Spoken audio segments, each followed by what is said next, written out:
అందరికీ నమస్కారం. ఈరోజు వీడియోలో మనం మాఘపురాణం 2వ అధ్యాయం చెప్పుకుందాం. మాఘపురాణం 2వ అధ్యాయం. దిలీప మహారాజు వేటకు బయలుదేరుట. దిలీపుడను మహారాజు అనేక యజ్ఞయాగాది క్రతువులు ఒనర్చిన గొప్ప పుణ్యాత్ముడు. అతడు తన రాజ్యమందలి ప్రజలను తండ్రి వలె అన్ని విధములా కాపాడుతూ ఉండేవాడు. ఒకనాడు భూపాలునకు వేట నిమిత్తం అడవికి వెళ్ళవలెనన్న కోరిక కలిగెనెను. మనసున కలిగిన కోరికను ఎట్టివారలకైనను నెరవేర్చుకొనుట సహజమే కదా. ఆ విధముగా దిలీప మహారాజు వేటకు పోవ నిశ్చయించి కావలసిన సమస్త వస్తువులను సిద్ధము చేసి వేట దుస్తులను ధరించి సైన్య సమేతుడై బయలుదేరి వెళ్ళాడు. దిలీపుడు వేటకు వెళ్ళిన అడవిలోని క్రూర మృగములు సమీపమందు ఉన్న గ్రామములపై పడి పశువులను మనుష్యులను చంపి నానా బీభత్సము చేస్తున్నవి.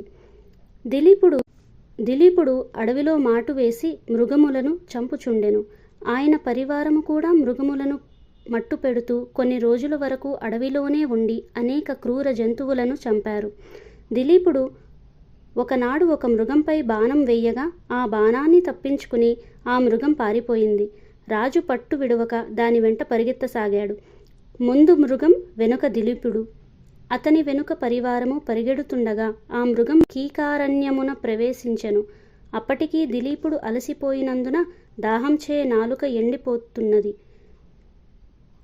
నీటి కొరకు పరివారమంతా వెదుగుతున్న సమయంలో అదృష్టం కొద్దీ ఆ సమీపంలో ఒక సరస్సు కనిపించింది. దానిని చూసి సంతోషపడి దిలీపుడు అంతులేని తామర పువ్వులతో నిండిన అతి మనోహరముగా ఉన్న ఆ సరస్సును సమీపించాడు.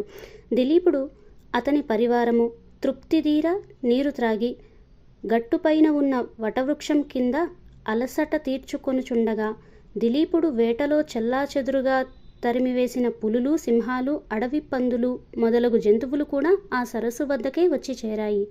దిలీపుడు అతని పరివారము వాటిని చూసి గురిపెట్టి బాణములను వేసి చంపివేశారు. దిలీపుడు సంతోషించి వాటి చర్మములను ఒలిపించి తన నగరమునకు బయలుదేరి ఇంటి ముఖం పెట్టి వెళుతున్న సమయంలో మార్గమందు బ్రహ్మ తేజస్సు కలిగి ప్రకాశిస్తున్న ఒక సద్బ్రాహ్మణుడు ఎదురు అయ్యాడు. ఆ విప్రుని చూడగానే దిలీపుడు ఆగి నమస్కరించి చేతులు జోడించి నిలబడ్డాడు. ఆ బ్రాహ్మణుడు క్షణమాగి ఆ రాజును చూసి, ఇతని ముఖవర్చస్సు చూడగా గుణవంతుని వలె ఉన్నాడు, ఇతనికి ఏదైనా ఉపకారం చెయ్యుట మంచిది అని మనసులో తలచి ఇలా అన్నాడు: మహారాజా, శుభకరమైన ఈ మాఘమాసంలో సరస్సు దగ్గరలో ఉన్నను అందులో స్నానం చెయ్యకుండా ఇంటికి పోవుచున్నావే, మాఘమాస మహత్యము నీకు తెలియదా అని ప్రశ్నించారు.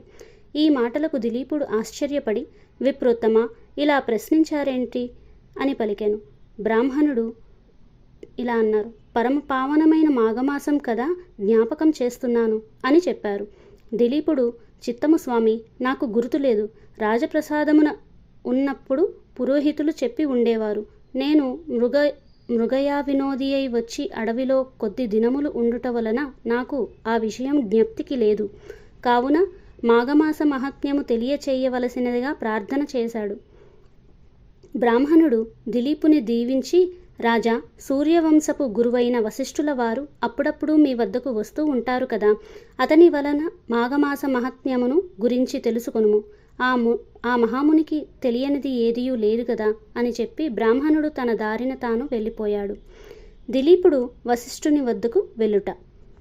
దిలీపుడు తన పరివారముతో నగరమునకు వెళ్ళినా పదే పదే బ్రాహ్మణుని మాటలు జ్ఞప్తికి వస్తుండటంతో ఆ రాత్రి గడిపి మరునాడు ప్రాతకాలమున లేచి కాలకృత్యములు తీర్చుకొని సకల ఆభరణములు ధరించి మంత్రి సామంతాదులతో వశిష్ఠుల వారి దర్శనముకై వారి ఆశ్రమమునకు వెళ్ళెను.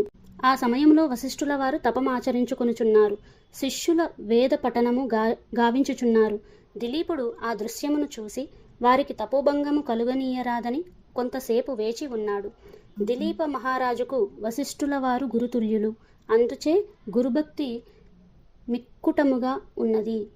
మరికొంతసేపటికి వశిష్ఠుడు తపస్సు నుండి లేచి రాజును కుశల ప్రశ్నలు అడిగి ఉచితాసనముపై కూర్చోపెట్టి వచ్చిన రాజును కారణం ఏమని అడగగా దిలీపుడు వశిష్ఠునితో ఇలా అన్నాడు: ఋషి సత్తమ, తమ వలన నేను అనేక రాజధర్మములు పురాణేతిహాసములు విని సంతుష్టుడనైతిని.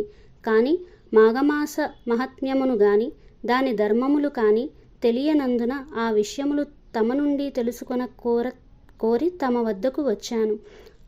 పరమ పావనమైన మంగళప్రదమైన మాఘమాస మహాత్మ్యమును వివరించవలసినదిగా కోరుచున్నాను అన్నాడు. వశిష్ఠ మహర్షి ఇలా అన్నారు, అవును మహారాజా, నీవు కోరిన కోరిక సమంజసమైనదే. మాఘమాసము యొక్క మహాత్మ్యము ప్రతి ఒక్కరూ తెలుసుకొని తరించవలసిన ఆవశ్యకత ఎంతైనా కలదు. మాఘమాసము యొక్క మహాత్మ్యమును వర్ణింప నాకు కూడా సఖ్యము కాదు. ఇతర దినములలో చేయు క్రతువులు గాని యాగములు గాని ఇవ్వనంత ఫలము కేవలము మాఘమాసములో చేయు నదీ స్నానము వలన కలుగును. అటువంటి ఫలము ఇచ్చు మాఘమాసము అన్ని విధముల శుభప్రదమైనది. మాఘమాసమునందు చేయు నదీ స్నానము వలన మనుష్యుడు పుణ్యాత్ముడు అవుతున్నాడు. మాఘము అన్ని విధముల పుణ్యప్రదమైనది.